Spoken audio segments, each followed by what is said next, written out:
స్టాలిను, విజయ్ ఇద్దరు ఒక్కటైపోయారు. డీలిమిటేషన్ బిల్లుని వ్యతిరేకించాలనే ఉద్దేశంతో వీళ్ళిద్దరూ కూడా ఒక్కటయ్యారు. అంటే వేరువేరుగా ఉన్న ఒకే అభిప్రాయంతో ఉన్నారు. డీఎంకే తటస్థంగా ఉండడానికి గానీ లేదా బీజేపీ వైపు రావడానికి గానీ బీజేపీ ప్రయత్నాలు చేసింది. కనీసం తటస్థంగా ఉన్న ఈ బిల్లులు పాస్ చేద్దామని ప్లాన్ చేసింది. కానీ ఇప్పుడు డీఎంకే వాళ్ళైతే దీన్ని వ్యతిరేకించాలని నిర్ణయించుకున్నట్లుగా తెలుస్తుంది. అయితే ఇక్కడ విషయం ఏంటంటే టీవీకి దీన్ని వ్యతిరేకించాలనుకుంది కాబట్టి ఇప్పుడు స్టాలిన్ కూడా దీన్ని వ్యతిరేకించకపోతే తమిళనాడు ప్రజలకు అన్యాయం చేసినట్లుగా అవుద్దనే ఉద్దేశంతో ఇప్పుడు వీళ్ళు వ్యతిరేకిస్తున్నారు.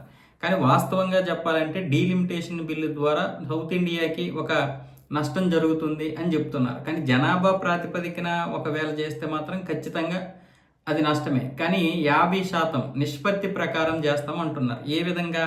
జనాభా పక్కన పెడియండి. ఇప్పుడు ఏదైతే ఎన్ని సీట్లు అయితే ఉన్నాయో దానికి 50% పెంచుతాం అంటున్నారు. అలా పెంచితే ఎక్కడ అన్యాయం జరగదు. ఇప్పుడు ఎంత ప్రాధాన్యత ఉందో అప్పుడు అంతే ప్రాధాన్యత ఉంటుంది.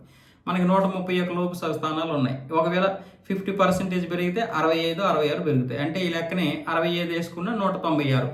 ఆ విధంగా చూస్తే మనకి 196 అవుతాయి.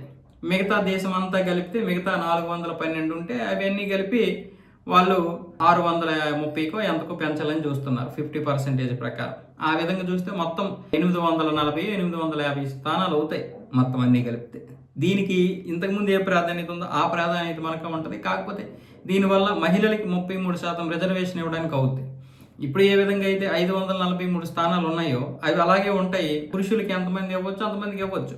కానీ ఇందులో మహిళలకు ఇవ్వాల్సినటువంటి 33% రిజర్వేషన్ ప్రకారం చూస్తే 250, 260 వాళ్ళకి ఇచ్చేసిన మిగతా స్థానాలన్నీ కూడా పురుషులకే ఉంటాయి. అటు మహిళలకి న్యాయం చేసినట్లు అవుద్ది, ఇటు మగవాళ్ళకి న్యాయం చేసినట్లు అవుద్ది. ఎక్కడ ప్రాధాన్యత తగ్గదు.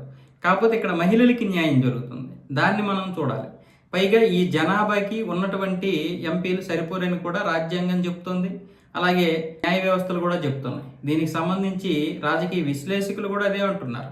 మరి ఇదే స్టాలిను మళ్ళీ ఇంతకుముందు కాంగ్రెస్ ప్రవేశపెట్టినప్పుడు ఈ డీలిమిటేషన్ విషయంలో వ్యతిరేకించలేదు. నిజంగా రాష్ట్ర ప్రయోజనం కోసమే ఇప్పుడు వ్యతిరేకిస్తే మరి అప్పుడు ఈ స్టాలిన్ ఎందుకు వ్యతిరేకించలేదు? 2004, 2014 మధ్య డీలిమిటేషన్ చేస్తామంటే కాంగ్రెస్లో భాగస్వామ్యంగా ఉన్నటువంటి ఈ స్టాలిన్కి అప్పుడు కళ్ళు కాకులు ఎత్తుకెళ్ళిపోయా, గద్దలు పొడిచేయ. అప్పుడు మరి అన్యాయం జరగదా? అప్పుడు వాళ్ళు జనాభా ప్రాతిపదికన అన్నారు. ఇప్పుడు వీళ్ళు 50% అంటున్నారు. 50% అంటే ఎలా మనకు అన్యాయం జరుగుతుంది మీరు చెప్పండి.